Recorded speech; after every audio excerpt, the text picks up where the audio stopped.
Hello, this is Jake Line, gaming lawyer to service. We're once again back with Great Ace Attorney.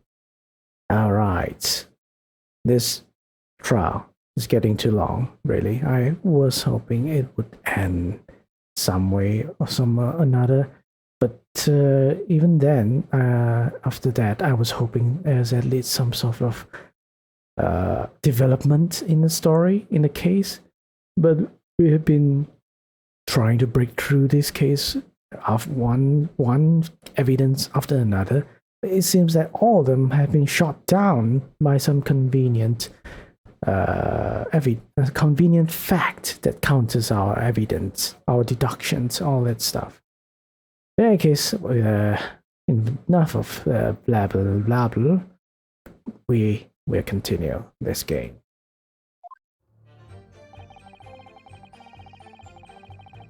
Alright, I forgot if I have said, how do I say, what do I say? Forgot if I have narrated this, but probably I have, because if it does this, it means that I have seen it for the first time already. So, without trying to waste everyone's time, we'll see. We'll see. This case has nothing to do with Mr. and Mrs. Garrett. Believe me, a London Bobby is good for his word. You see, sir, the windows of photographs are top-range casements. Obviously, if anything had been thrown out of the window, you have seen it. Press this statement. But according to my notes here, the sun had gone down already and it was dark. Oh, but Rolly and I were strolling along, gazing at the night sky and looking for our lucky star. Sorry? The star that would guide us to eternal happiness. Can't it guide you to answer the question?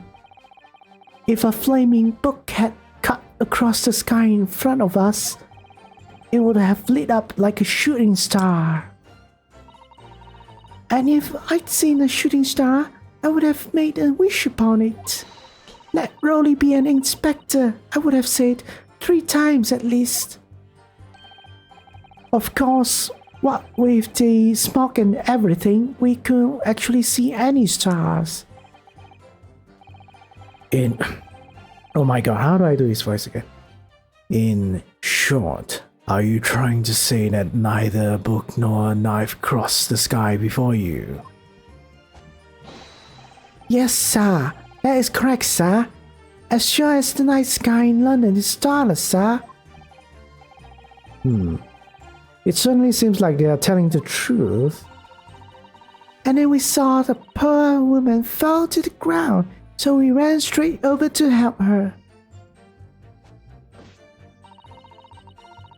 Alright, and he did leave the scene to go fetch help, but my trusty Rolly was there to make sure nothing was disturbed. Let's press this as well.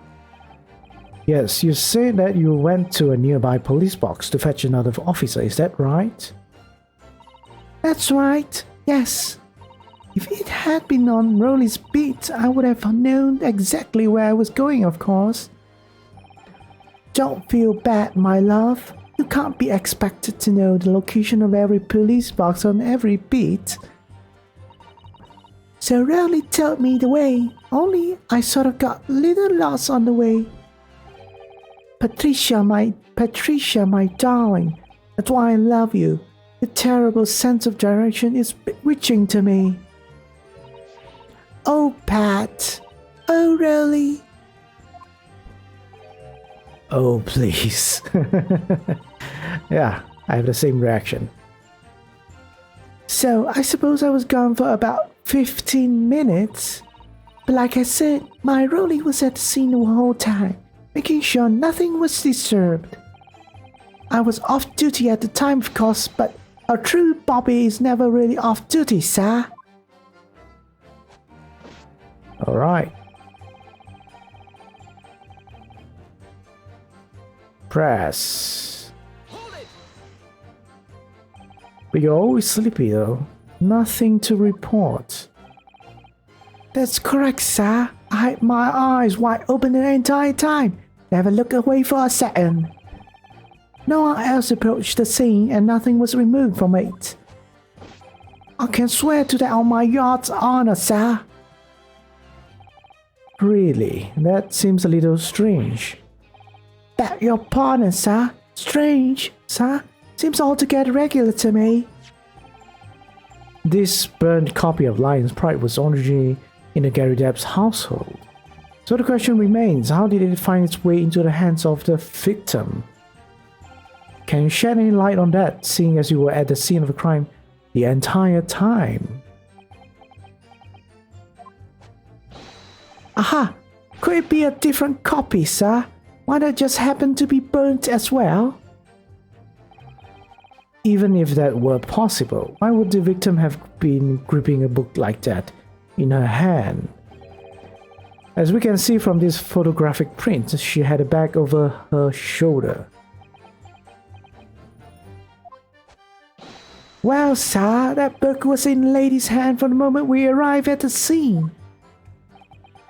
Is that so? There's something about this statement that's not sitting right with me. The two mysteries of how that knife ended up in her bag and how that book ended up in her hand. There must be some common thread between them. Alright, I guess this is this is the end of that testimony, so this is that speech to repeat the entire testimony again. Okay, never mind. It's okay, it's okay. You give me a chance to continue fighting this case. And you know, all the muscle races, you have to stand your ground, you know? Especially that Van Zig's guy.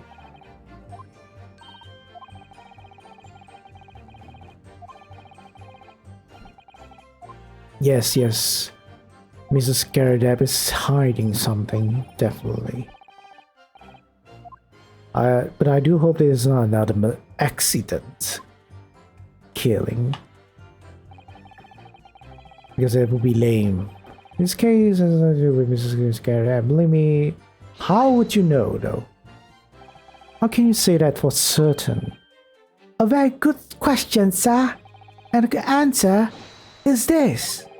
It has the noble founding principles of the force written on it as a reminder to all us policemen of our sworn duty. He showed us that before, didn't he? Did he? I can't say I remember. To patrol the streets of London town and uphold the peace of the common man. That's what the job's all about. And that is why I can stand here today beside my long-suffering wife and tell you a Bobby's good boy's word, while rubbing my tired eyes repeatedly. Sir. Oh, really? You're so manly. Of course I am, my darling Patricia. Oh, Pat. Oh, really? Ugh. No, none of this is what I meant. I meant, how can you say for certain that this case has nothing to do with Mr. and Mrs. Garrideb? Oh, I see, sir. You should have said so earlier, sir. Yes, well, so could you answer the question? That was a waste of time then. I think not Ryunosuke is me. Absolutely, sir. I will answer it to the fullest of my ability, sir. There's a surprising reason why Mr. and Mrs. Garrideb's domestic dispute can't be related to this case. But before I get into that, sir, just one thing. Yes? I'd very much like you and all your countrymen to understand the great British institution of Scotland Yard. So I hope you'll take back some tales of us London Bobbies and how we uphold our guiding principles. I wasn't planning on going back just yet. I've only just arrived here. So to that end, sir, I'd be happy to lend you my warrant card for your perusal. But I must warn you, you won't be able to get through it without shedding a few tears. Thank you. I'll try. Constable Beatsborn Carter has been entered into the court record. Ah. Right, let's look at the thing. We don't want to present it. We just want to take a look. Examine it. A policeman will strive to preserve the peace within his allotted beat. A patrolling officer is expected to walk 20 miles around his beat every day for the furtherance of community relations. So he's allotted beat, but he was not working at that time, right? Any crimes fall under the jurisdiction of the beat in which they are discovered. What does this mean? Any crimes fall under the jurisdiction of the beat in which they are discovered. Meaning to say, the officer who sees any crime committed in his patrol or is in his responsible, in his, how do you say it? Dedicated, designated area, they have to take action, I guess. When a crime is discovered on his beat, a policeman must assist with initial investigations and help detectives. Okay.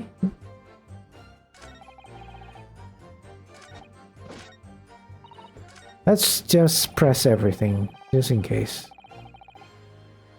Wait, let me see, what was that about?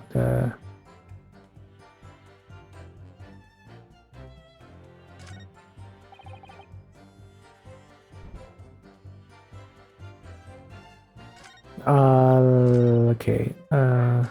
I will press all of this, then we'll press that statement where it causes a weird reaction. Alright? Alright. By which you mean they don't open fully, is that correct? Yes, sir. They're just there to allow a bit of air through the house, you see, so they are restricted as to how much they open. Yeah, this is bullshit. This is a bullshit fact that we have never, that we didn't know about. And therefore, anything thrown out of the window from inside the room would simply strike the pane and fall to the street directly below. For clarity, allow me to mark the map. Here is the location where objects would have fallen. Yes, directly opposite the scene of the crime, on the other side of the rather wide road.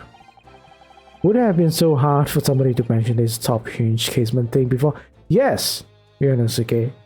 We think alike, you and me. We're like twins, you know. Well, I have another question for you, Constable.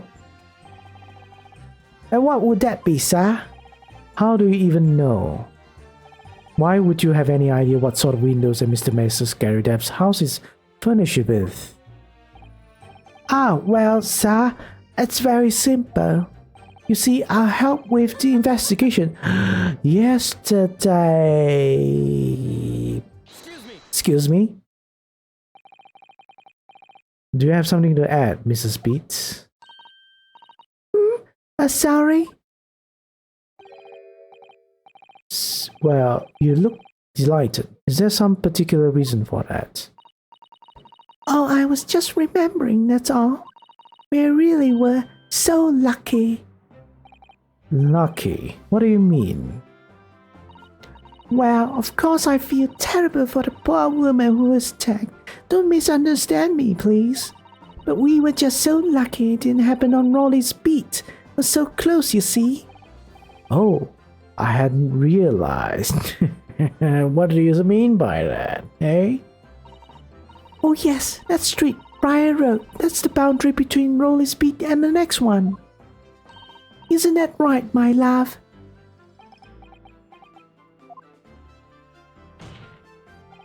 Constable Beat. Oh, yes, that's right. That's the reason I was helping out with interviewing the occupants of the Gary Depp household yesterday. Their house is on my beat, you see, sir. That really was cutting it close then. Constable, I wonder if you could clarify something. If the Gary Depp household is on your beat, does that mean that the paper next to it is as well? Outside Mr. Gary Depp's house? Yes, ma'am. The pavement on that side of the road is part of my beat. I see. I was unaware of that. Just think, if the woman had been attacked just on the other side of Briar Road, we would never been able to go for that meal to celebrate our wedding anniversary. But that's the life of a Bobby, after all. Extraordinary people, our Bobbies, tirelessly working for the benefit of all Londoners. Do you know what I think? I think it was a good Lord's way of rewarding my Rolly for all his hard work. Don't you think so, my darling? That must be it, Pat, my love. That must be it. I'm being mind controlled. Let me out. I think perhaps we should make sure we have that information officially on record. Leave it to me, Mr. Naruto. I'll take care of it immediately. Alright, pavement where the victim was found lies just outside Constable's Beats, the border which runs down the middle of Briar Road. Alright, let me think of this. This is suggesting that they should what? Found a victim just like the border which runs down the middle of Briar Road. What was the why would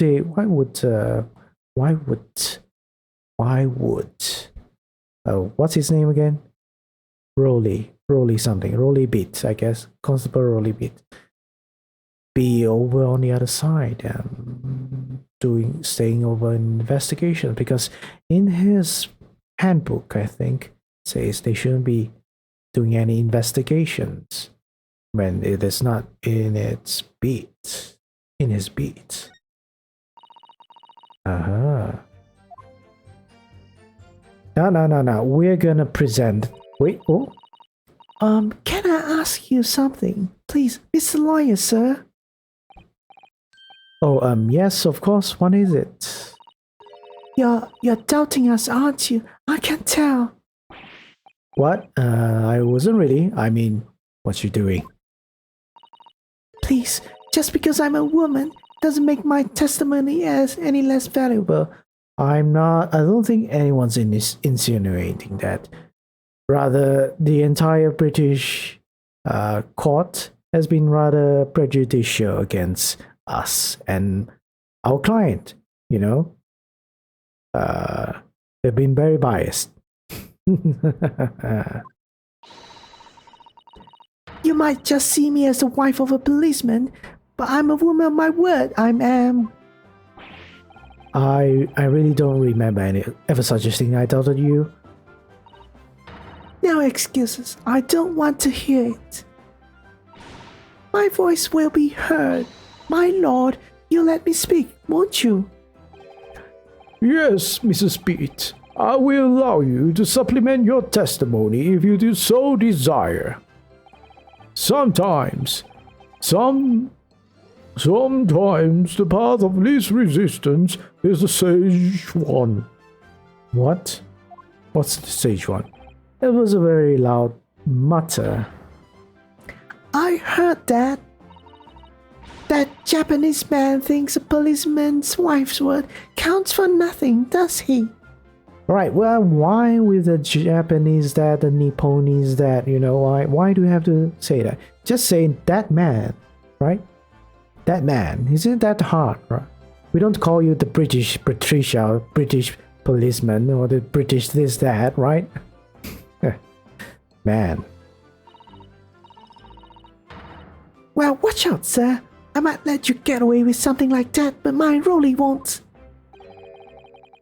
Duly noted, Mrs. Beat. Please, I humbly ask you to continue. What could she possibly be about to say, I wonder? Something I can present, probably.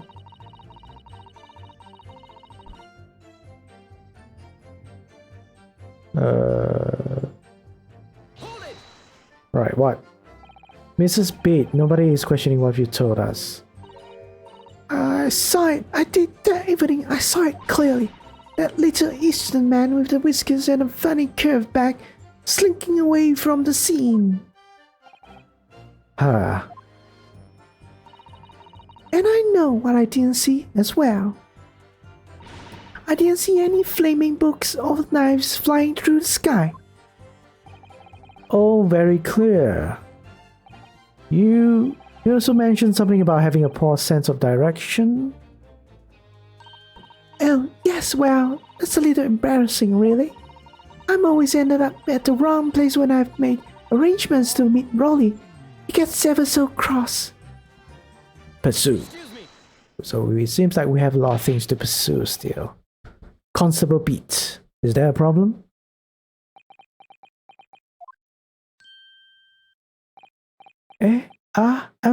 No, sir. No problem, sir. Did your wife's remark just now bring something to mind, perhaps? Oh, well, in a way, sir. Yes, sir. I was just remembering that the same thing happened that evening is all. Huh? You mean Mrs. Beat lost her way? On the night of the incident? Well, you see, I sent her off to find a police box in the next beat over from mine. But she was gone a fair bit longer than what I was expecting. I thought she'd be back inside 10 minutes, but my darling was gone a good 15. Oh, Rolly, you're such a tease. But the real reason I was so long was because of the bouquet. Silly. The bouquet? Sorry, what bouquet are you talking about?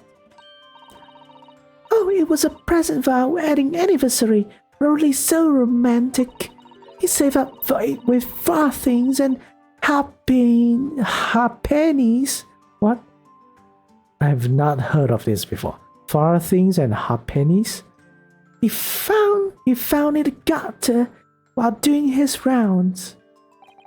Yes, how romantic. Not being sarcastic at all. I'd forgotten all about it until just now. Had you, my darling? Oh, yes. But that was just between us. Not talking about it to anyone else, darling. You have to promise. Really? Oh. What was that all about? Constable Beat looked very obviously troubled during that exchange. I'm afraid I can't offer any useful insight, Miss Naruhodo. But I'm quite sure one thing. We have to ask Mr. Beat about the bouquet. Mrs. Beat, this bouquet you just mentioned. I'd like you to add details about it to your testimony, please. Oh, really? Yes, I'd love to. Racist remarks, racist.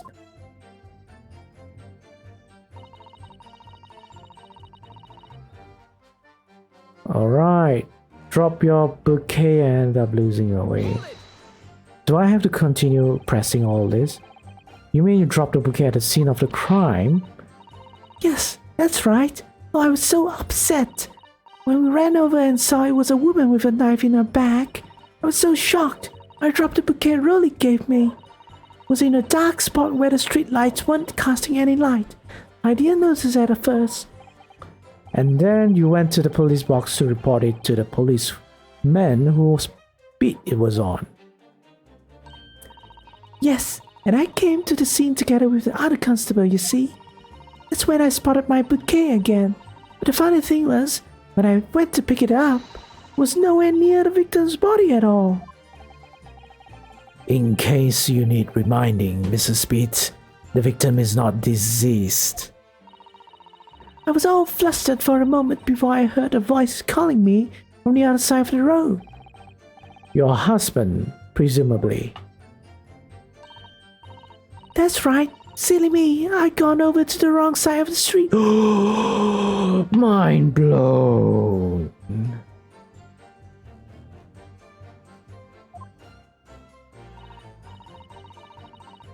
Although I'm going to blame the bouquet this time. Sorry. Yeah, I think I figured out. If that is the case, then why no? Things are falling into place now. Who the killer is? Maybe.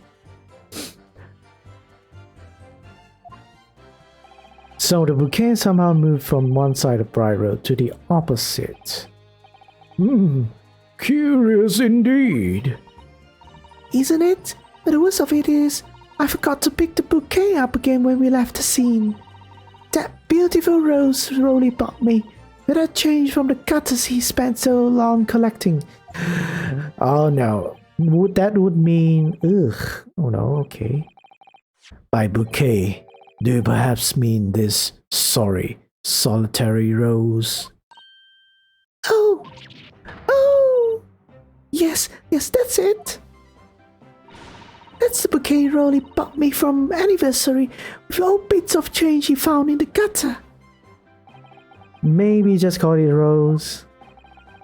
Tell us, Lord Van Ziggs, where did you come by the flower? According to the report by the police officer in charge of the crime scene investigation, it was found on the edge of the pavement in front of the Gary Depp household. In front of the Gary Depp's house? Although it wasn't unnoticed until the morning, as it lay where the street lamps cast no light.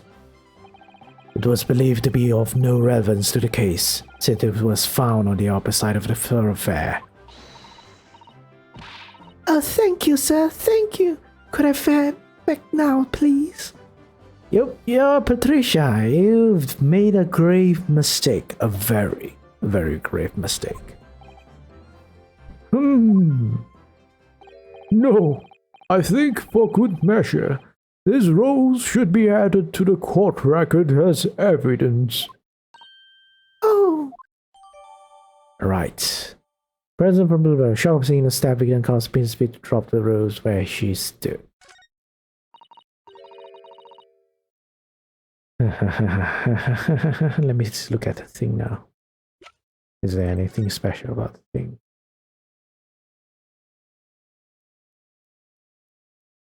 Can't say for certain if there's anything special.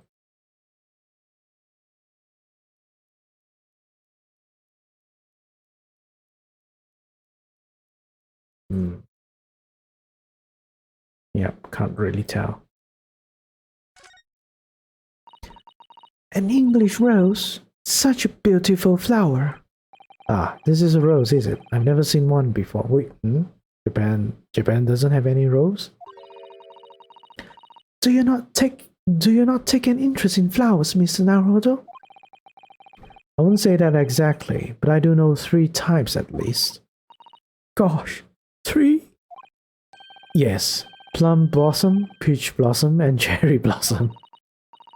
Perhaps you should consider branching out, learning some that aren't fruit tree based, for example.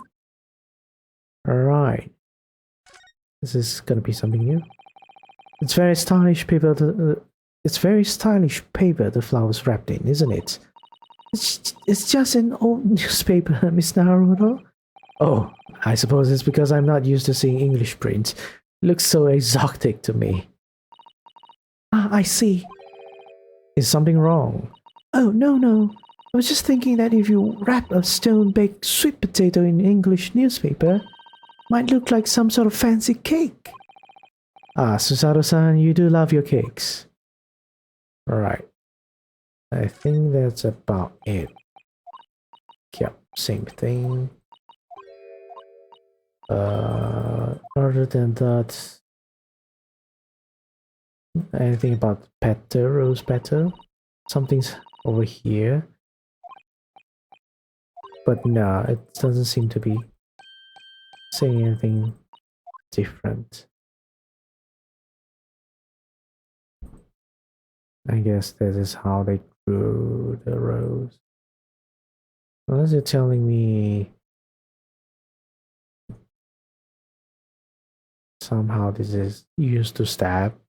I don't think so, right? I doubt it. Alright, never mind then. Then I guess actually we are out of time. Thank you so much for watching this episode. Hope you have enjoyed it. We're going to continue this next time. And I promise we're gonna reveal the secret. Which I have a hunch. Which we probably got all of you already know what's the twist now. But yeah, so take care, stay hopeful, but be critical, right? Bye bye.